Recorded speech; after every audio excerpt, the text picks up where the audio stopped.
needs to be discussed, and you know, to have somebody who's so knowledgeable on the other end as well and done so much research, this is you know, it's a fantastic thing. Right. So good morning to everyone from here in the United States. I know it's good evening in most of the other countries where people are watching us from. At Integrative Ruminations, our mission is simply to explore and create awareness about the important sociopolitical and cultural matters of our time. To that end, we seek to engage the best minds among us in dialogues that not only challenge us, but also help us to take some introspective looks at ourselves and the world that we live in. Especially on a day like this, when we address intimate partner violence, the hope is that through such dialogues, we will be pricked to open our consciences to embrace the responsibility that we each have for others among us to whom peace, comfort, and equity are not realities, but alien concepts. This is the point of Ruminations blog, the podcast Ruminations with Oni-Eseleh, the interviews that I conduct, and the webinars that we host. The fact that we have participants from 6 countries today, United States, United Kingdom, India, Ghana, Nigeria, Canada, and Portugal. I think that's actually 7 countries. And many more watching on Facebook Live tells me that we realize that intimate partner violence is a worldwide phenomenon, not one restricted to a few countries or cultures. My curiosity knows no bounds. Therefore, my curiosity leads me to ponder questions to which answers may not be readily available, but which nevertheless form the basis for today's conversation, and conversations that I hope will come later. If we are, for example, to believe that we are more than the sum of our fears, what role do each of us and collectively have to ensure that we place premium value on the worth of every individual in our midst who lives in constant fear of being beaten and in many cases killed by their intimate partner?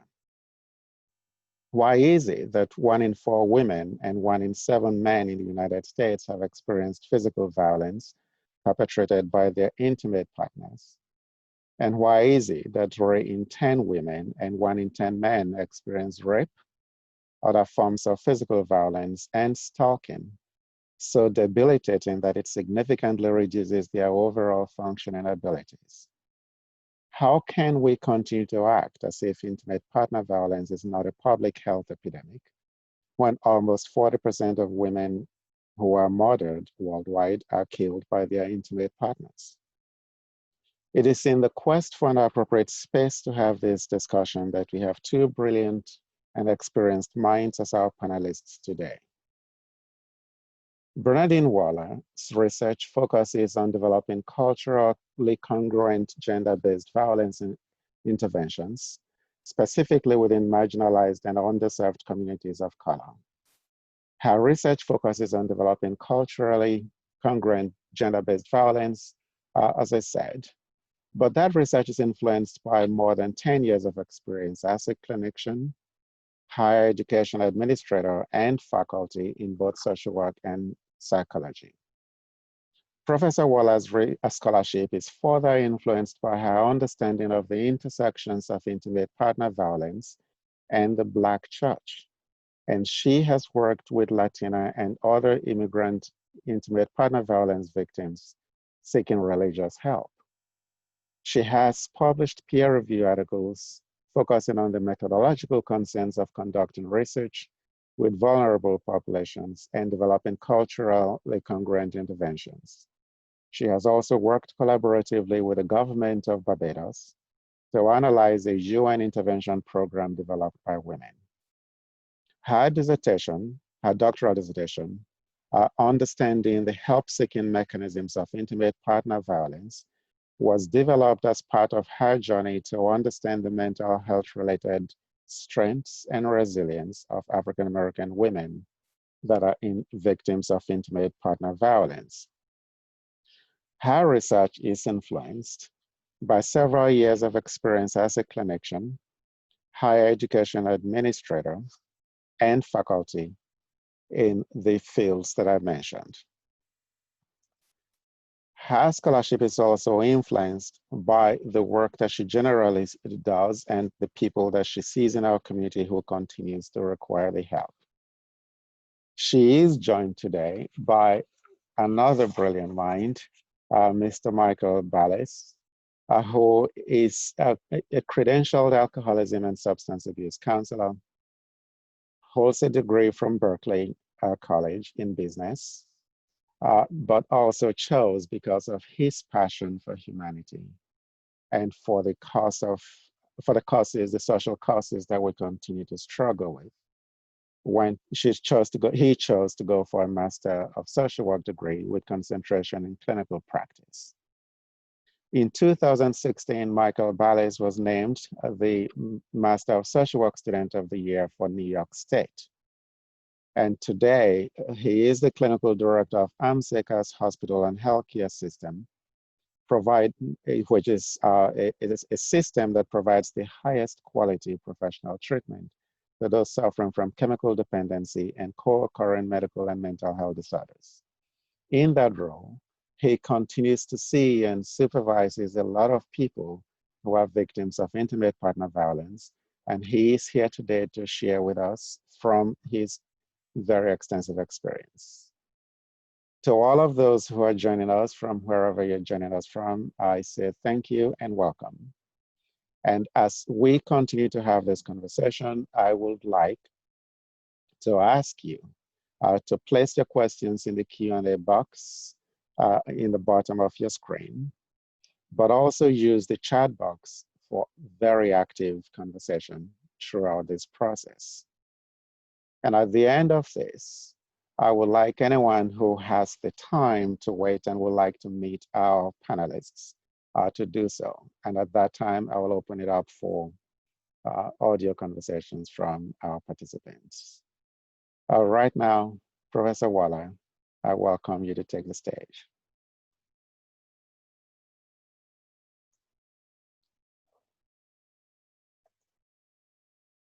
You're muted.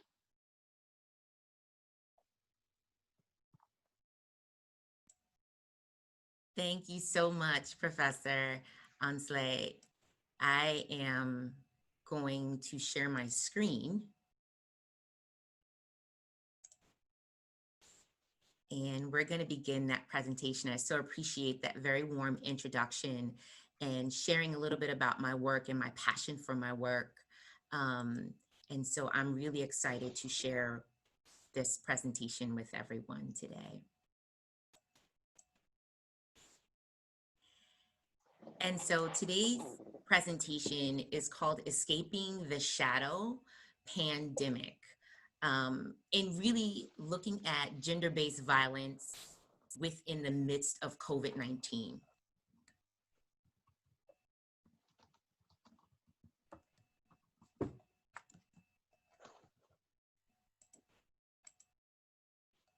And this is our agenda for today. Well, you know, no need for me to do a brief introduction. I think Dr. Eseleh did, who I will affectionately call a hero with no offense. He did a phenomenal introduction, so I will not introduce and tell you a little bit about myself. We'll go straight into the presentation on today.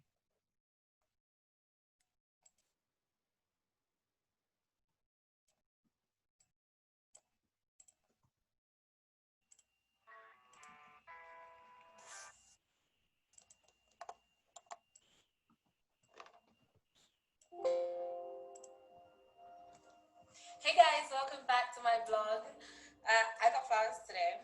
No, it's not my birthday or anything special like that.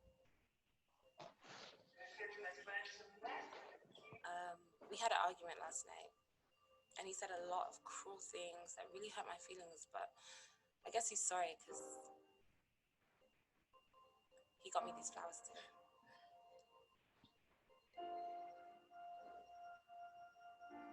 I got flowers today. No, it's not our anniversary or any other special day.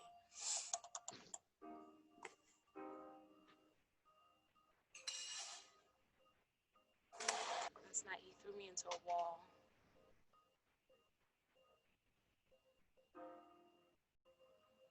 And choked me. And then beat me till I passed out.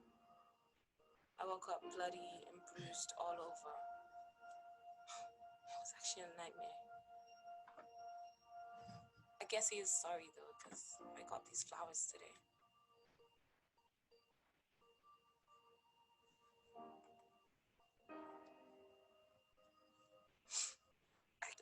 I got flowers today.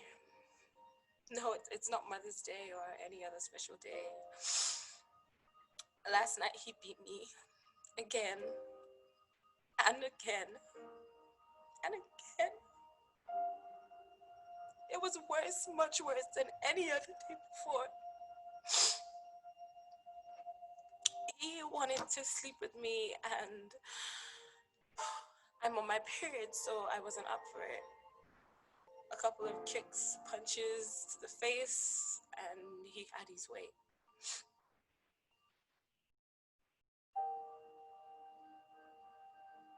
I got flowers today, and today is actually a very special day. It's the day of my funeral. Last night he beat me to death. If only I had the courage and the strength to leave him, maybe I wouldn't have gotten flowers today.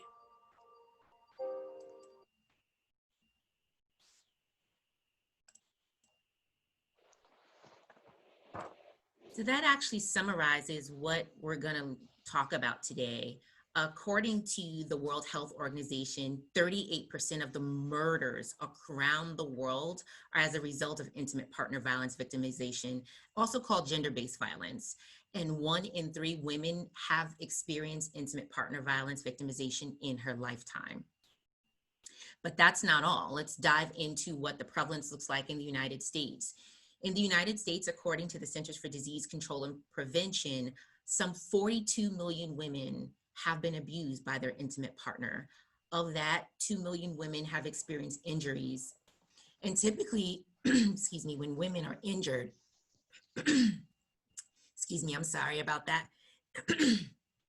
When women are injured, typically they are going to the hospital system, and oftentimes they're going to the hospital system up to 7 times within a 12-month period.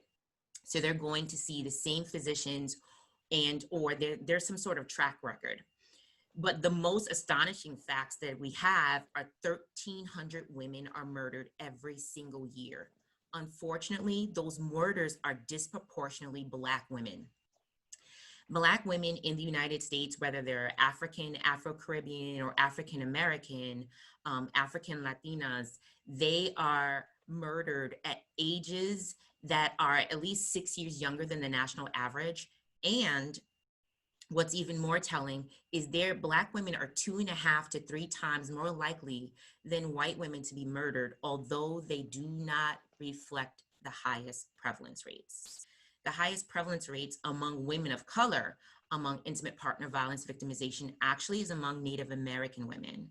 But the reason why Black women are more likely to experience higher and disproportionately, overwhelmingly poor outcomes related to intimate partner violence victimization is because they're more likely to stay until peak lethality. And we'll talk a little bit about that as the presentation continues. In Canada, more than half of the murders are as a result of intimate partner violence, and 1/4 of the crime, violent crime that is a result of intimate partner violence. Now, what's so telling here in Canada, although it's a totally different country, their rates among Aboriginal women are very similar to that of Black women in the United States. So their rates of murder and violent crime is 3 times higher. But that's not all. If we look at a country like Ghana, Ghana's rates actually parallel that of the world, the global rate. So a third of the women who've ever been married are experiencing intimate partner violence victimization. The rates are higher among women who are residing within urban areas, and women who are married to men who are childhood witnesses of intimate partner violence are more likely to also experience victimization. Now, I want to let you know that this is not germane to Ghana. These actually happen around the world. And so in the United States, young boys who witness intimate partner violence victimization are actually 3 times more likely to be victimized, to actually replicate victimization when they are married or with their intimate partner than young boys who've not witnessed intimate partner violence victimization. But what is it? So I've been kind of flip-flopping, if you will, between 2 different definitions. I've used gender-based violence and I've also used intimate partner violence. They're very similar, but the one huge difference between the two is the World Health Organization and the United Nations have adopted gender-based violence because they have accounted for the fact that women are overwhelmingly and disproportionately the ones who are indeed victimized. That's not to say that men are not also victims of intimate partner violence and are going and seeking survivorship services. They are, but typically in the United States, they're usually that number is around 15%. So about 85% of the people who actually disclose that they are seeking survivor services or they have been victimized, 85% of that, those people are women. And so intimate partner violence and gender-based violence both include any physical, sexual, or mental harm. They include threats, oftentimes they're verbal, and it also includes coercive control or deprivation of liberty. I am bringing that, I really want to make sure that I'm illuminating the fact that there is coercion, because the more violent forms of victimization are when there is coercive control and when there is coercion. And this could happen in a public place or private place. What would mental harm look like? It can be something as simple as body shaming, like commenting on the fact that she looks fat or she looks like she's overweight, or embarrassing her in public places or even in private places. So that's some of what intimate partner violence and or gender-based violence may look like. What this means, whenever a woman experiences victimization, there are several different healthcare correlates that are impacted. So if we look at healthcare correlates, women are more likely to experience heart disease, and the heart disease is as a result of elevated levels of cortisol. And so for all of my mental health clinicians who are on the line, there is, people have a sympathetic as well as their parasympathetic nervous system. And so their sympathetic nervous system is, the layman's term of that is fight or flight. When that is engaged, your body is physiologically producing cortisol. Too much cortisol over long periods of time will lead to heart disease. So it's not uncommon for women who've experienced victimization and or long-term victimization to experience heart disease, high blood pressure, irritable bowel syndrome, as well as having morbid obesity. If we look at the healthcare correlates, women are more likely to attempt or to think about or contemplate suicide. They're also more likely to experience a mood disorder such as depression or depressive disorders, as well as a host of anxiety disorders, including PTSD. When it comes to sexually transmitted diseases, women who are survivors are more likely to have higher rates or elevated rates of HIV, as well as a range of sexually transmitted diseases. And women whose children are with them, according to the latest research that we have, some 15 million children around the world, around the country, just in the United States alone, have witnessed intimate partner violence. Now, keep in mind that intimate partner violence, the rates that I've provided you thus far, typically are generally underreported. And they're underreported because there's such stigma connected to it and there's such shame connected to it. So of the 15 million children who have witnessed it, there's a loss of what we call volume control. So there's no on-off. People have typically are able to moderate how they're expressing their emotions. Children who are childhood witnesses, oftentimes there's an on-off switch. They're either very angry or they're very sad, which for the clinicians who are on the line also can kind of mimic different characterological disorders. Borderline personality disorder, oftentimes people will confuse that with borderline personality disorders. They also may experience really difficulty with their attachment. And so whoever their primary attachment figure is, whether it's their mom or an older sibling, they don't want to get rid of them. They want to make sure that they are staying with them because they're scared that something's going to happen to them. And children also may experience delayed cognitive development. Now, I talked a little bit about the fact that we are in the midst of a shadow pandemic. And according to the United Nations, that is exactly what's going on right now around the world. We are in a shadow pandemic. We are not just experiencing COVID-19, but in the midst of COVID-19, we are also experiencing higher rates of victimization. And some of the risk factors for victimization are low educational attainment, economic instability, substance abuse and addiction, childhood witnesses, and anyone who's experienced any what they call ACEs or adverse child experiences, any childhood traumas, whether it's witnessing abuse, a parent getting imprisoned, a parent with substance abuse or addiction issues. These are all risk factors for victimization.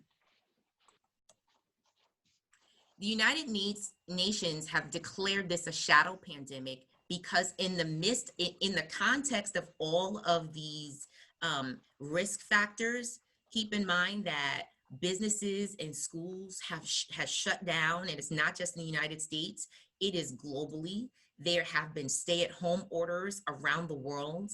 There have been economic collapses, and there are still ripples of that and significant job losses.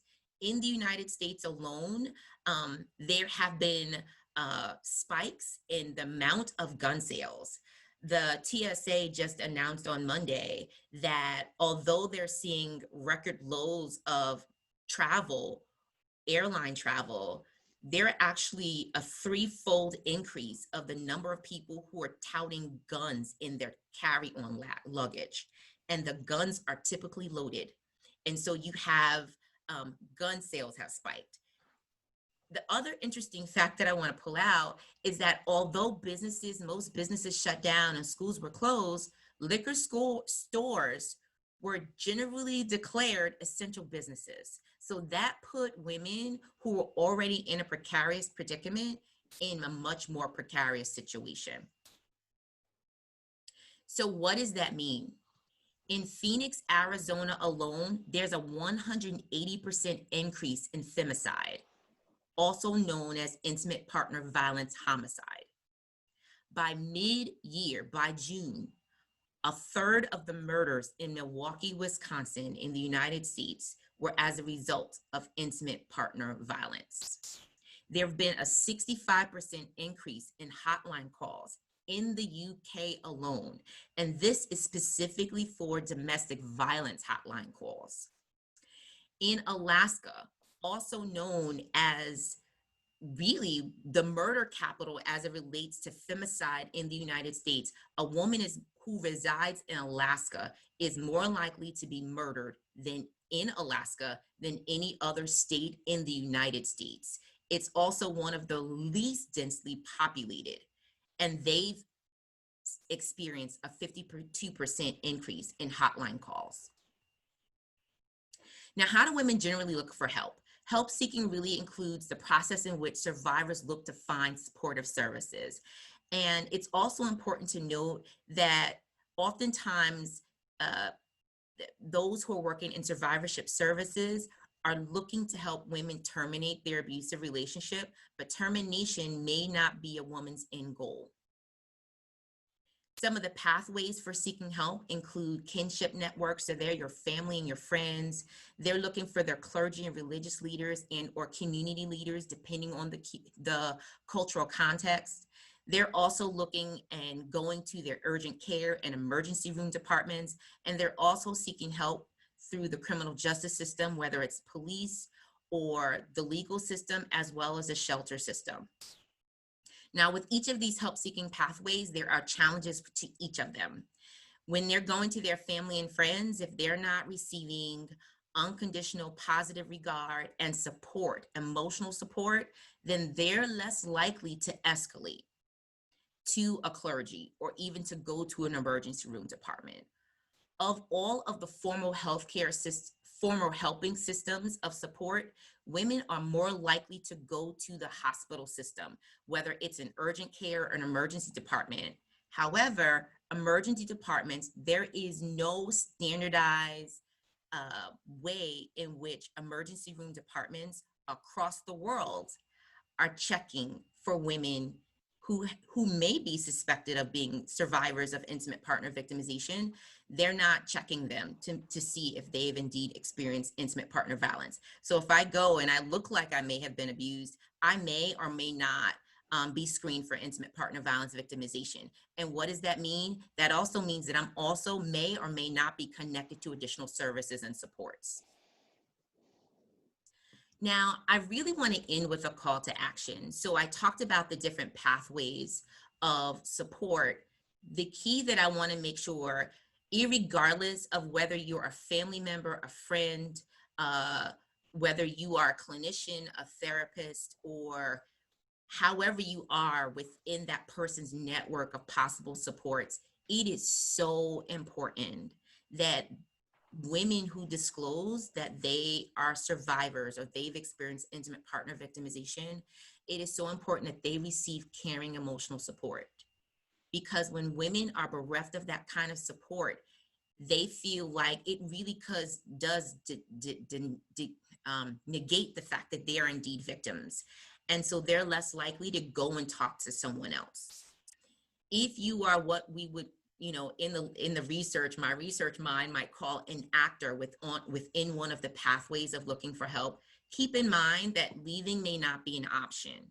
But if a woman does try to leave, keep in mind that it takes at least 7 attempts for a woman to leave, to actually leave. And so for those who may be around this survivor who's witnessing the pain that she's experiencing, it may be frustrating for you and hurtful for you to see her really try and look for that help. I also want to give a call out to anyone in the healthcare profession. If you are a physician, if you are a nurse, I want to really encourage you to really take this opportunity to develop and implement some sort of standardized screening, because we are bereft of that in the healthcare system. Even though just 3 years ago, we had a physician going in Chicago, going to into the operating room who was murdered, right? And so intimate partner violence victimization doesn't just happen at home, it also happens in people's workplace.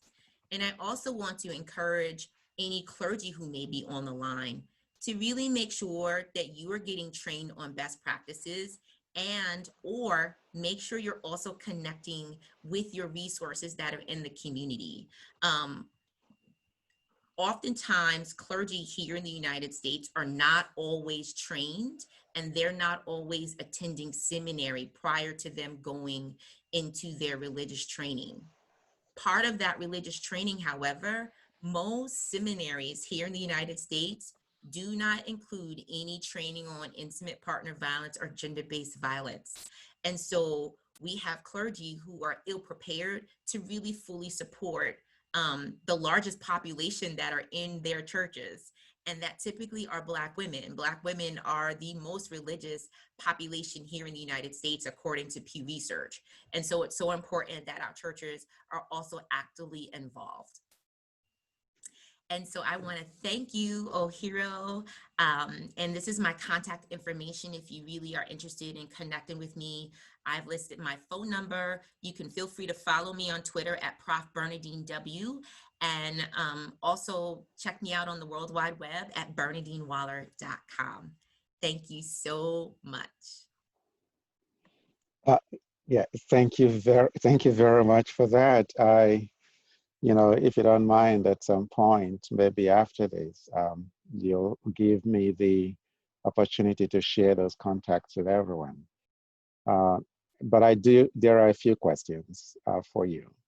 The first question is, why do female victims, find it difficult to leave?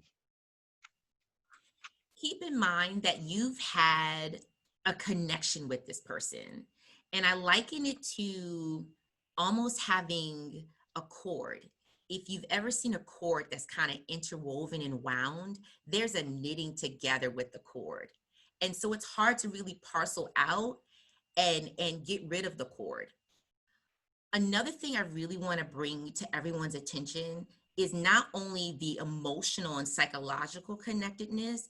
Oftentimes these women are financially connected. So they're very much dependent upon this abusive partner to economically survive and thrive. And so according to Brown University, the research conducted in Brown University, a woman who's making $35,000, and this is US money, $35,000 or less, are more likely to be in abusive relationships, and they're also more likely to remain.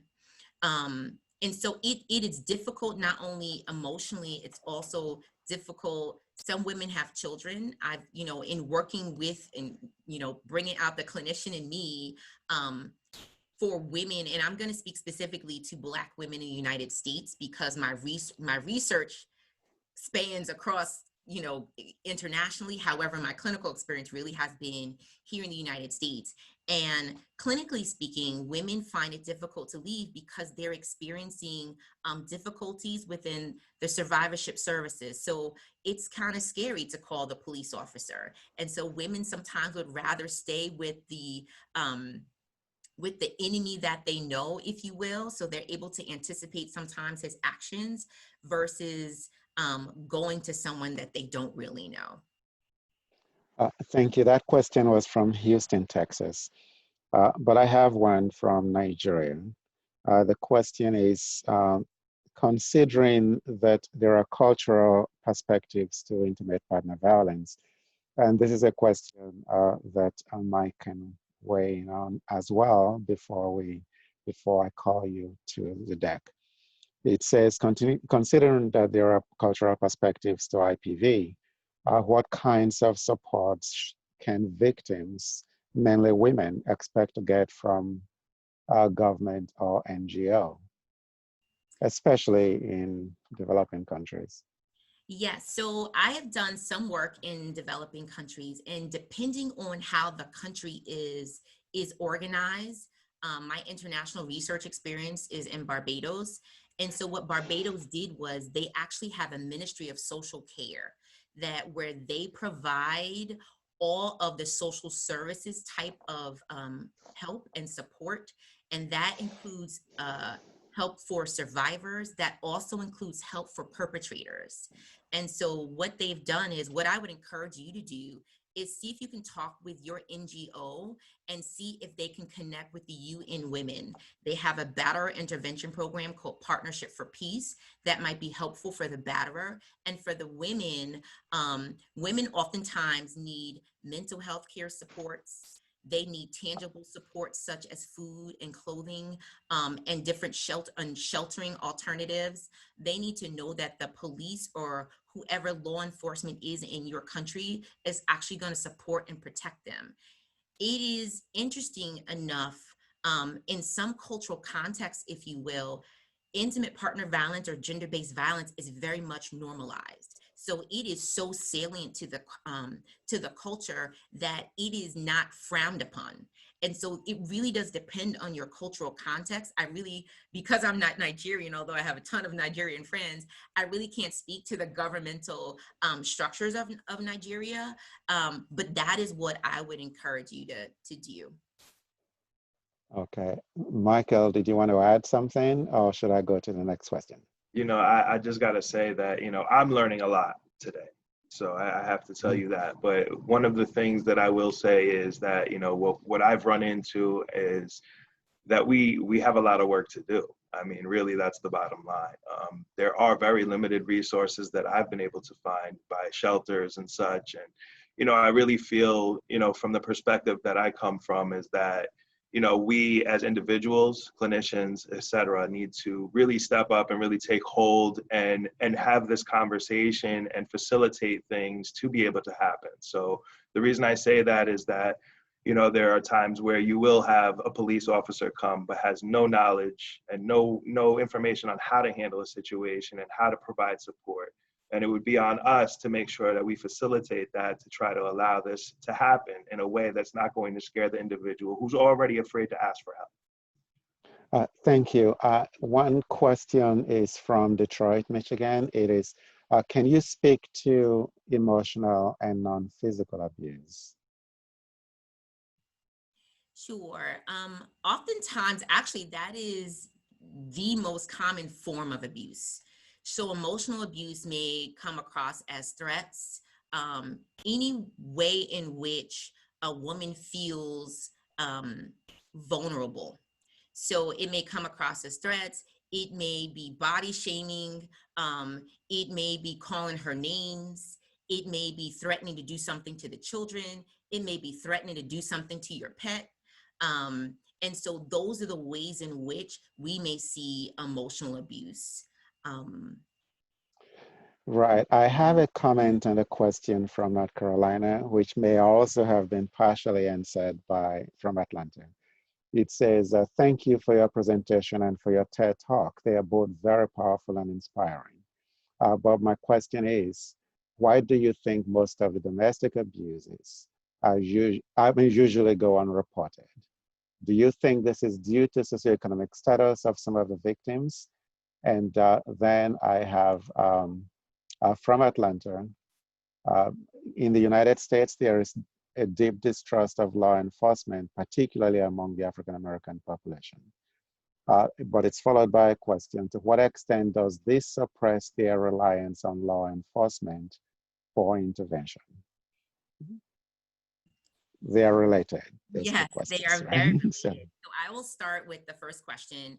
And oftentimes the biggest piece that women experience are stigma and shame, right? It is embarrassing oftentimes for women, irrespective of your culture, irrespective of your ethnicity, irrespective of your cultural context. It is embarrassing for a woman to say that I have been abused.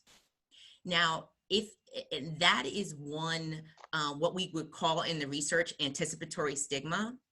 Another form of anticipatory stigma relates to racism. And so if oftentimes women, okay, so in order to really kind of answer the second question, I really kind of have to go into the history of law enforcement, right? And so law enforcement here in the United States was developed to enslave slaves. So you think about the slave codes, you think of the laws and the legislation that was developed to actually get free labor back, right? And so because of the way the criminal justice system was formed in the United States with such racist underpinnings, keep in mind that although the criminal justice system has evolved and it's become more sophisticated, racism has also evolved and it has also become more sophisticated. And so women who are anticipating that they may experience racism, and or keep in mind that in the United States, in the Black families are typically very matriarchal, right? And so it is the Black woman's responsibility to keep the family together. It is the Black woman's responsible, you know, you have words like big mama, right? And so big mama is the one who's taking care of everybody. She's making sure, you know, he's protected. If a woman anticipates that me calling the police, although I need to get out of this abusive relationship, if she anticipates that her husband will be mistreated, beat up by police, killed by police, worst case scenario, she's less likely to report it. And so there's stigma and shame, and then there's racism that's embedded on top of those. Well, go ahead. I just wanted to add on to that from the experiences that I've seen is also fear of reprisal and the inability for anything to be done to rectify the situation, and then for the individual who is the victim being sent back into that situation without receiving the help, and then, you know, it ends up bad, and they're the victim again, continuously. And the other piece is, you know, I did want to speak on the law enforcement as well, is for the population that I serve, especially substance use treatment, as well as mental health treatment, which is where I come from prior. There's just a fear of police in general, just because of the lifestyles that individuals were leading. I mean, they're in treatment because they were using illegal substances. They've been trained, whether internally or from outside factors, that the police are not our friend, right? And so the last person we want to call is the police. So, you know, again, that kind of trails me back to my statement before, is like trying to find other avenues outside of bringing the police involvement. And I think that was kind of part of what the question was, is how do we do that without police involvement, without scaring individuals away from seeking help? Right, thank you. So Michael, I'm going to go to you for your presentation very shortly, but there is a question here that I don't want to just leave on the table yet. The question says, what kind of interventions or supports might the children witnesses of IPV benefit from should they be showing signs and symptoms of depression and withdrawal? You're both clinicians. And I know that in addition to being a clinician, Bernie is a scholar in this area. So if you want to address that very quickly, and then we'll move to Michael to make his presentation. So Bernie, go. Yeah, so I would recommend therapy. Experiencing intimate partner violence victimization can really be, there could be long-term detrimental implications to that. And so when children are constantly exposed to trauma, literally parts of their brain growth is hindered, right? And so I don't want to get too technical, right? But, you know, their hippocampus, which really does help them with their emotional regulation, that is smaller in children who've experienced or witnessed long-term victimization. And so I would always, if you know of a child or have a child or are a childhood witness of intimate partner victimization, I would encourage you to go and seek therapeutic services and seek counseling. And I'm sure Michael could probably agree with me with this one. And so you, Ohiro, is when you're in therapy, there is a reparenting, if you will. And so your sense of safety has been restored. When people experience any form of trauma, the thing that they go back to is a sense of helplessness. And if you feel helpless, you're not moving forward. If you feel helpless, you can't receive anything and you can't give anything. You're kind of stuck, emotionally stuck. So I would encourage anyone who has children who have witnessed or know of any children who've been witnesses of intimate partner violence victimization, I would encourage you to put your children in therapy. You can go to Psychology Today. You can contact your EAP with your company or your organization, or you can contact NASW to find a good social work therapist who will be able to assist you with that. Michael, thank you very much, Bernie. And Michael, as a way of getting you to take your place right now and speak to us, I am going to give you a question that has just come from Edmonton, Canada. It says, for young kids who grew up watching their parents engaged in violence, I think the person is referring to boys. Don't you think that educating them in schools early in life of what real men shouldn't do could help? So with that question, Michael, go on and make your presentation. Okay. So thank you. And again, I just want to thank Bernadine. That was fantastic. You know, I've learned a lot myself, and this is a great opportunity to be involved with. So I know, you know, earlyhood education, I think that, you know, that was touched on a little bit prior is, you know, what we can do and offer supports and mental health counseling and so on. And, you know, I think that, you know, the quote unquote real men piece is what sticks out there, right? And, you know, I think, you know, the unfortunate part is that is part of what causes the stigma in men, is to feel that you have to behave in a certain manner, to feel that, you know, we have to, you know, be in control, so to speak. And, you know, I want to take that and really what I really wanted to speak about in my piece of this, because I don't find myself to be an expert, right? I want to clarify that, you know, I have not done research, but I have experience of working in the field.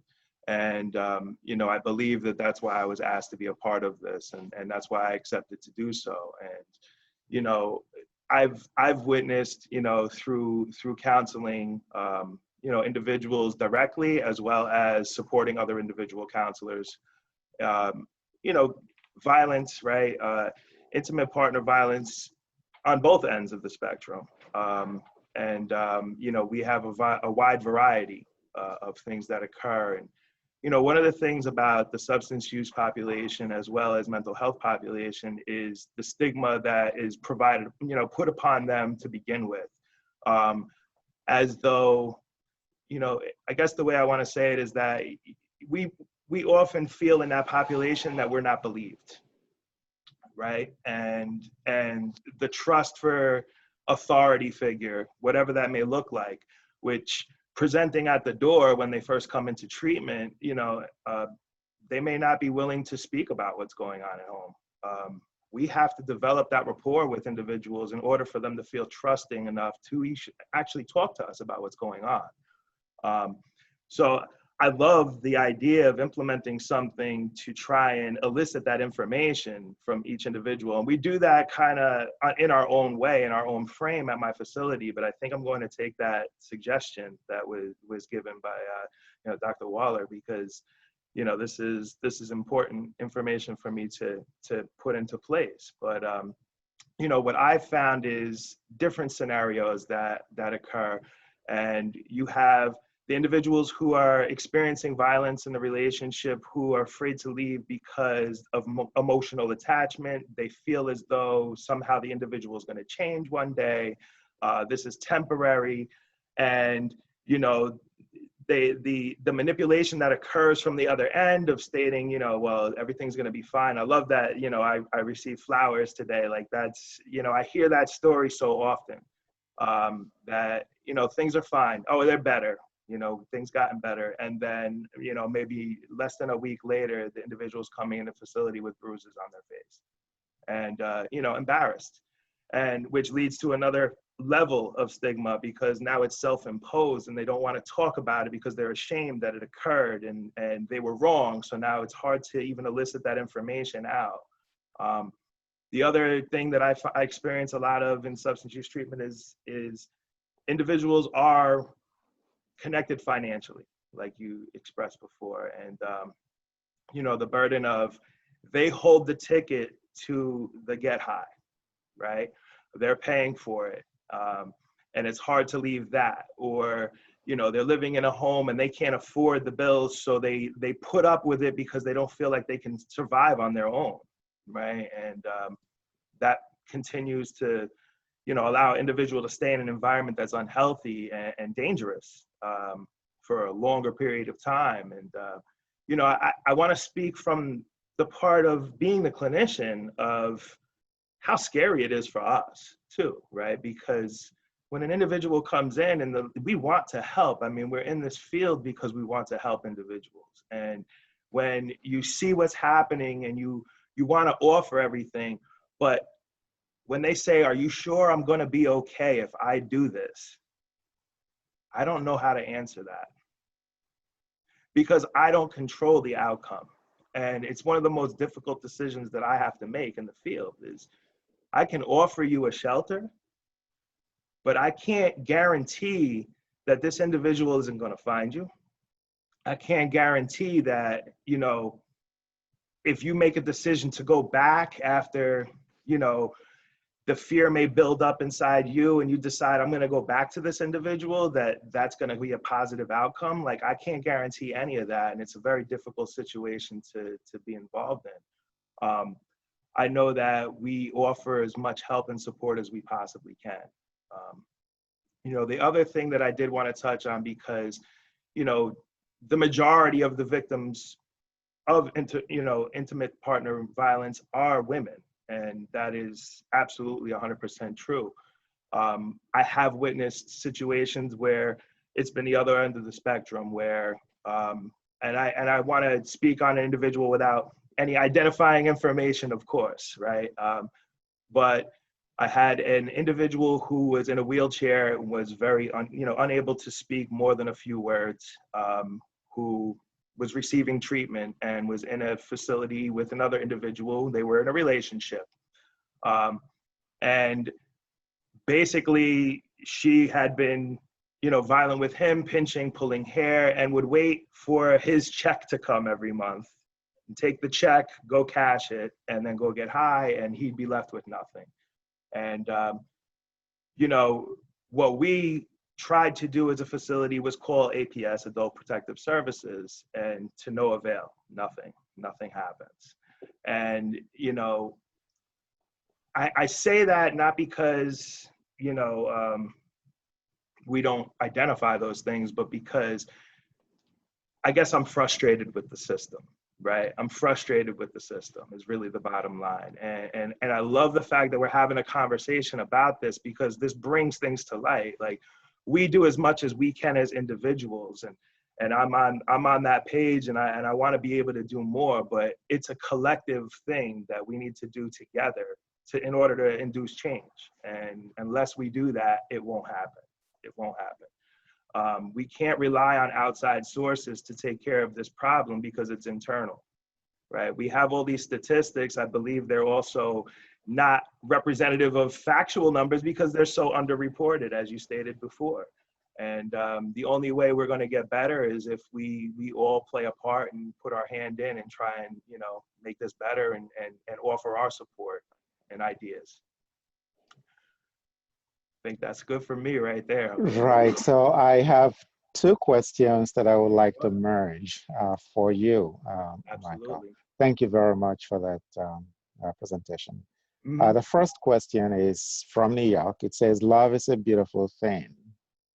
But why does IPV conflict with our concept of love?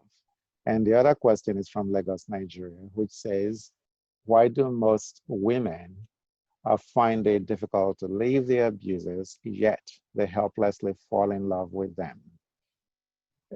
That's not a question that people would expect to go to a man, but you see this frequently in your work.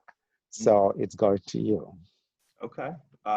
So I think that the idea is that I'm careful in saying this, but it doesn't appear to be love, right? It's more fear. And it's more hope, which hope has a double-edged sword, right? We have hope that things will get better, and that's why we pursue things and make goals and try to get there, right?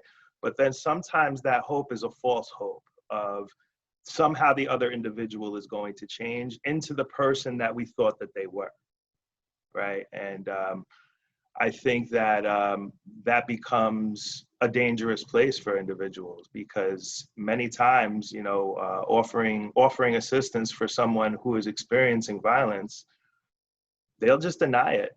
They'll just deny it and don't want it. And I can't blame them because, you know, we don't know what the individual's thought is. We don't know the emotional attachment that's going on other than what's being expressed. And, you know, it's sad. I think this is exactly the reason why there's so many deaths that end up being the outcome. I have another question. This says, thank you, Dr. Waller, for a powerful presentation. And Mr. Ballas, could you address the fear women have of losing their children if abuse is reported? Yeah, I mean, so for my experience, a lot of times in my field, it's unfortunate because substance use can be used as a weapon, right? And often there is CPS involvement in cases when individuals come into substance use treatment, and it does happen. The father will utilize, you know, the fact that this individual, and with derogatory terms, is a junkie, is, you know, all these other things, and will utilize that in a courtroom, and the individual knows that. So rather than test the waters and try and, you know, relieve themselves from the situation, they stay for the kids. And I think it was already spoken before. You know, this is a common theme, I believe, but especially, you know, when you have all these stigmas hanging over your head, and then you have the stigma upon yourself because now you've internalized what you've been told for so long, you feel like you have no hope. You feel like you can't do anything. Yeah, Mr. Peter Edwards has been sharing a lot of resources today, and I urge everyone who has resources to share to please do that. He's one of the directors at the United States Centers for Disease Control. So I really feel honored to have him join us today. He'll probably be somewhere else in the world right now, but for the coronavirus, so we're all stuck at home. So I know that CDC has been doing a tremendous amount of work on IPV lately. So I am going to ask his permission at some point to bring him on to make a brief statement about what CDC has been doing. But I do have one question for you before I do that. The question says, thank you for talking about the impact of ACEs in children. How do you suggest that we frame questions concerning women's experience of IPV in a way that it comes down to street level so that they and everyone can understand what you're talking about? Are there language strategies that you will want to suggest? Yes, Dr. Waller. Very good question. I actually have been in conversations with service agencies here in New York regarding their connection with the Black community. Oftentimes women here in New York, in the New York metro area, are not seeking the services because they don't know that it exists. And so what I think needs to happen is, just like we have public service announcements about HIV and or back, and I'm now going back to the 80s, and what's kind of in my mind is the commercial of, this is drugs, this is your brain on drugs. Got it? And so what you saw was a frying pan, and then a cracked egg got put into the frying pan. And so that visualization, and back in the 80s, I was a child, right? And so, you know, that visualization still now, fast forward 30 some years later, really is in my brain. And so I think we need to go back to having some real serious public service announcements, getting out in the community. This needs to be part of how we are sharing the message. I also, you know, prior to becoming a therapist, I was a former journalist. And I think there are issues in journalism as well, right? And so when there is domestic violence, they don't say domestic violence. They say a woman was hurt, you know, a woman was murdered, and her husband is the suspect. No, that's domestic violence, right? And so we're not calling the white horse a white horse. We're not calling it what it is. And so it really does go back into our language and how we're using our language. Domestic violence is real, and people are dying, right? I don't have the statistics on how often women are dying, but that's what I think we need to do. We really need to look at the way we're using our language, and making sure we're using layman's terms. So I presented to you as a true researcher, right? But I also have the former journalist in me who kind of dilutes my language down so that people can understand. So I think it's so important that we are in the community. This message needs to be in the community. The messages need to be in our churches. The messages need to be within our service providers. And so that's my suggestion. And I don't know if, Ohiro or Michael has anything to add to that, but that's what my recommendation would be. Michael, do you have one? And while you answering that, I'll give you another question that it says in respect, because you are in healthcare, it says in respect to the healthcare arena, what screenings are currently available that are performed when you do your intakes? And do you feel that what you have is adequate? If not, do you have any suggestions? So there's the short answer is no, they're not adequate because we don't have anything implemented specifically for this topic. And that is unfortunate, which is why I said earlier that, having something implemented and being able to work on that, I would love to collaborate if possible to create something like that, because I think it's much needed and it would be a wonderful tool to have. And if anybody has any suggestions of any that are out there, I would love to take a look at and see if we can implement them, because that's absolutely necessary. Again, we've been relying upon, just growing a relationship with the individual and, getting comfortable enough to be able to have this conversation. It's not necessarily a tool, which, is not the greatest, because if you don't form that relationship, then you never really have this conversation, right? I love the idea of, commercial and putting things out there and having this topic suggested. I think that that's a fantastic way to go about it. And I think, having questions of feeling, safety and things like that are, they're implemented already, but having it more directed towards domestic violence would be a good idea for sure. Right. I have invited Mr. Peter Edwards from CDC to say something about what CDC is doing right now. Right. Good morning and good evening to everyone. Thank you so very much. I must say, first of all, that I speak for myself this morning and not for CDC. But having said that, CDC does give me a wonderful opportunity, a cardboard seat to what's going on around the topic of intimate partner violence. First of all, I have to acknowledge your faculty this morning. You've done a wonderful job, particularly you, Bernie, in shining a spotlight on this very intractable issue. Too many people don't want to talk about it, and yet you've chosen to do a body of research on it. So I say bravo, and I say thank you very much. You defined the problem very, very well, and you helped to break it down for your global audience to understand. What I found particularly exciting about your presentation is the action steps that you closed with.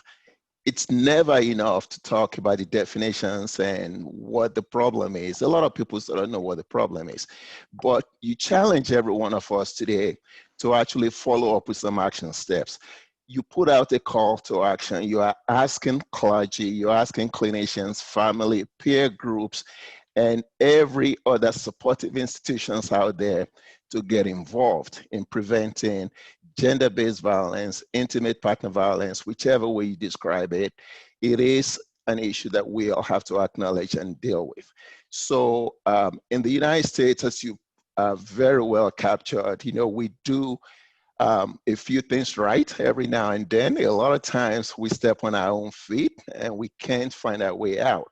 But I have to say we've been very fortunate to have been able to define this topic as a public health issue for very close to 4 decades now at CDC.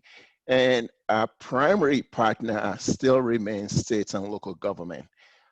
For this particular issue, we do crossover into community-based organizations. We work with academic centers, and we work with faith-based organizations to deal with the issue of violence very broadly, and specifically around intimate partner, violence. The research we do allows us to be able to keep count and keep track. We conduct public health surveillance, which is really the backbone for every public health discipline. And in public health, we generally say that if you don't count it, then the problem must not count, because you can quantify it and you can start to understand the magnitude and therefore define any kind of strategy and interventions for it. So we do that. At the heel to all that research is also the finding that we try to roll back to our states and local governments. So everything that we find, we try to fund states and local government to develop interventions for. So in the United States, we're very fortunate about that. Not so in a lot of other places where I've worked around the world. The victim typically gets blamed. And when I say the victim, you accurately define the victim for most purposes as women in a lot of cultures around the world. You just didn't do something right. You were supposed to respect your husband. You were supposed to respect your boyfriend. How dare you talk back? And so that very concept is what needs to come down. That very concept is what everyone with a conscience needs to start attacking very vigorously. When we break that down, we give every partner an equal voice in achieving the human rights potential that I think we all deserve. We do very limited work around this topic globally, but we do some in East Africa to help prevent, partner violence, and particularly violence to children. The topic of ACEs is a priority for us, preventing adverse childhood experiences, which later on lead a lot of people totally off the track for the rest of their lives. It's something that we think we can prevent. So my good friend and brother, your Professor Ohiro Oni-Eseleh has some resources that people can peruse at their own leisure. Please feel free to look and feel free to educate yourself and share with your friends. Those are publicly available information. There's no privileged information in there, but it's something that helps define the topic and helps us understand how prevalent this is. You'll see some resources that leads you, to what we call the NVDRS, is the National Violent Death Reporting System. And when you spend some time in there, you actually start to realize how prevalent this problem is and how preventable this is. So I just want to commend you for your work this morning, and also to Michael for sharing a very critical spotlight on this from the clinical viewpoint in terms of what you see as a sequelae for people fleeing from abuse, for people who are forced totally off track into all kind of addiction just because of the environments that they are coming from. And your work, Michael, deals with that other aspect of the abuse that we don't often talk about. So people get abused, people lose their home, they lose their security blanket. And what do we have? We have the other dimension that you have to deal with in terms of substance abuse and trying to clean people up and get them reclaimed. So I'm gonna shut up and not dominate your forum, but I do want to thank you very much, Bernadine, for a fine presentation today. Well, thank you very much. And I'm so glad that you talked also about, what Michael was talking about. And I think it's important to realize, maybe this is not even where I should be saying it. The fact that Michael said, as a clinician, I fear, I'm scared sometimes. It's not something you really want to acknowledge publicly, but it's also one of the reasons why I tell my students, especially when I teach assessment and diagnosis, I say that as clinicians, we learn, we don't even know that. Subconsciously, we use the defense mechanism of intellectualization, because you're supposed to see a woman who's been beaten badly, You see a child who's been raped by the grandfather or by an uncle, and then go back home as if nothing happened. To see your own children in a world where you have just seen people that remind you, or that just reminded you just an hour ago, that the world is not really a very safe place. So to have someone come and say, yes, as a clinician too, I'm really scared, is really acknowledging all of these realities. But I do have a question within this whole context. It makes it even more important. It says, can either or both of you uh, provide any suggestions on how social workers who are working in non-clinical settings do their best to bring IPV consciousness to client interactions? For instance, my upcoming MSW internship will be at the public defender's office. Michael, you supervise every day. Yeah.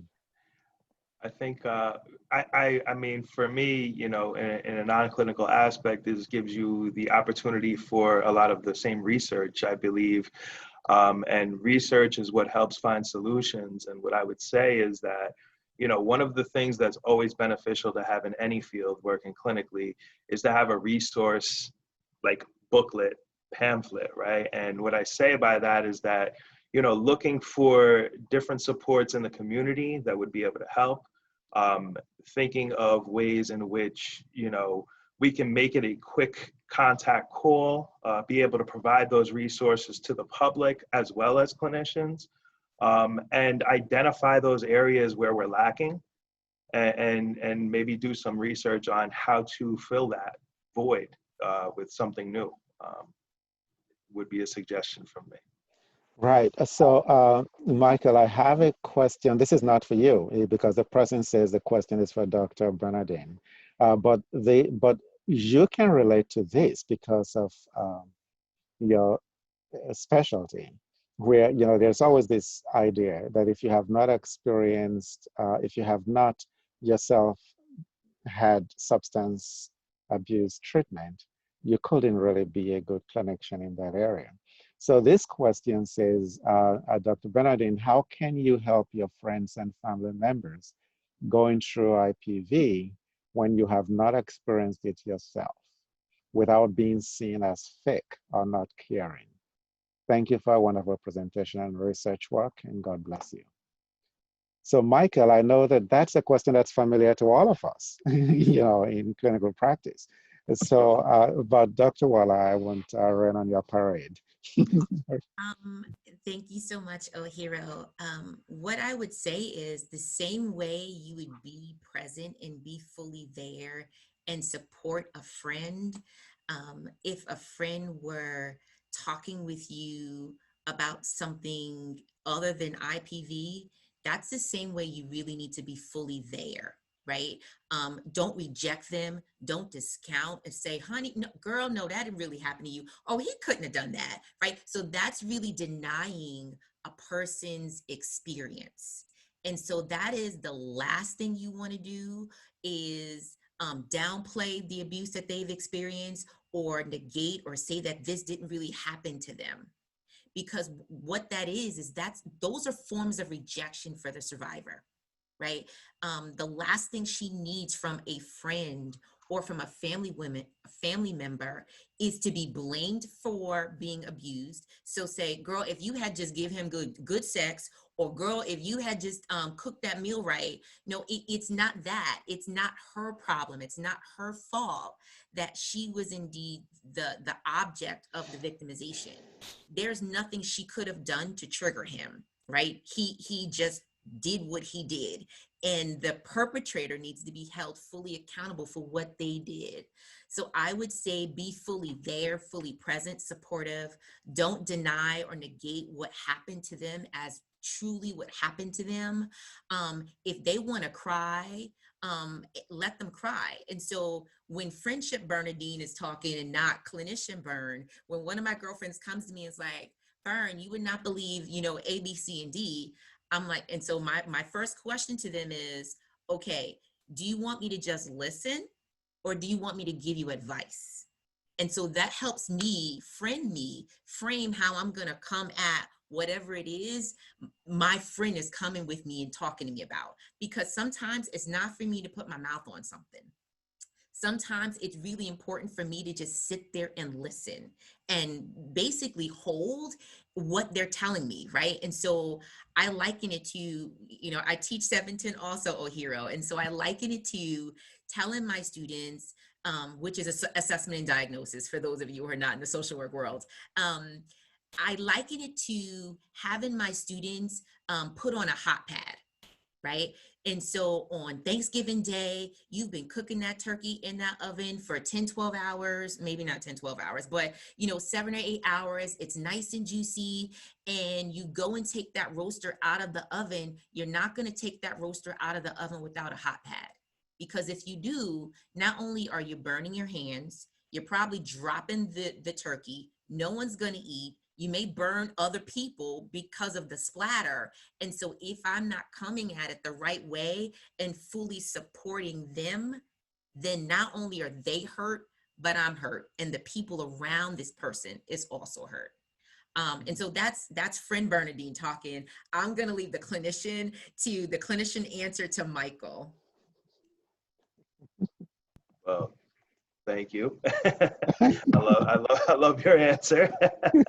So I mean, it's great though, because this is a common question that comes, and we have situations where clients will tell a counselor like, you don't get it because you've never been there. And I think really the bottom line is what I tell individuals in supervision, as well as what I would tell a client themselves, is empathy. Doesn't matter what happens, right? It doesn't matter what your experience is. If you have empathy, you have understanding. You can put yourselves in the other individual's shoes. And what we're able to do is, provide a ear, like you said. I mean, a lot of times that is just a defense mechanism that comes up, is to say you don't get it. It's not really that they want to tell you don't get it. They want to know that you're actually going to hear them. And if you don't get defensive and say, yeah, I get it, I know exactly what you're talking about, like, they don't want to hear that sometimes. Sometimes it's just, they just want to know that you're going to hear what they have to say, because that's what's important in the moment, is that they get to express what they're going through, what they have to say, and that you're going to listen, and you're not going to judge them, and you're not going to tell them what they have to do. You're going to kind of provide that ear, that empathy, that understanding and care and concern. And then if they want help, they're going to tell you that they want help. And then you can provide that help. So on that note, with that last question from Florida, we're going to leave a few questions on the table, but I don't want to take your entire Saturday. You have given us just a very, very, very significant food for thought. And I must tell you that I am not sure that there is any of us who doesn't know someone who's been a victim of IPV. And actually, someone did say that she doesn't have a single friend who has not been a victim.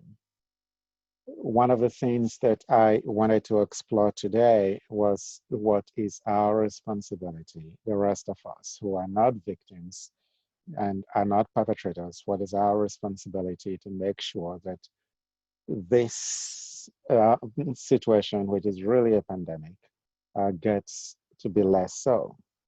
You have given us some things to do, some things to think about. And now it's up to us to actually take our place in that journey of getting work done. I'd like to thank you very much, and also to let everyone know that I will keep my promise to send forth all of the resources that Mr. Edwards sent. I will send that in an email to everyone who is here today, and also I'll send your contact, Bernadine. But I also did receive some messages from people asking to send your TED Talk link that we were watching, because they're not going to see it when they get this recording, because it wasn't, I didn't make it part of the recording, but I will send that ahead.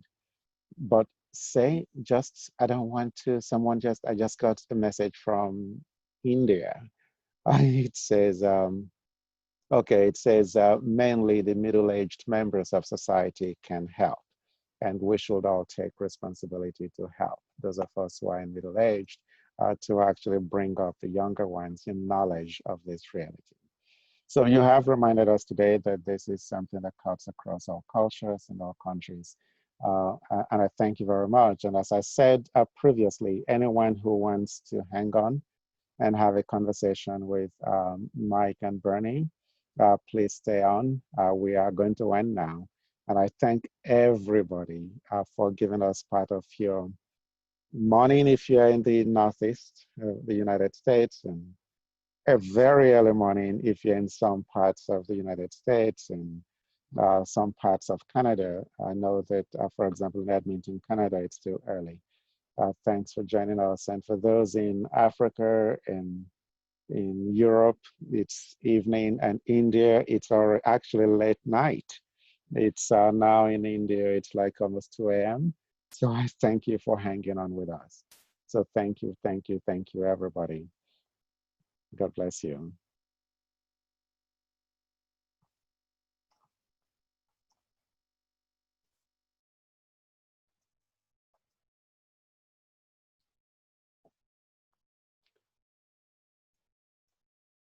Okay. So I have, let's see. So some people are hanging on to talk with you. I hope you're not in a hurry to leave. Okay. So I have Chinyere.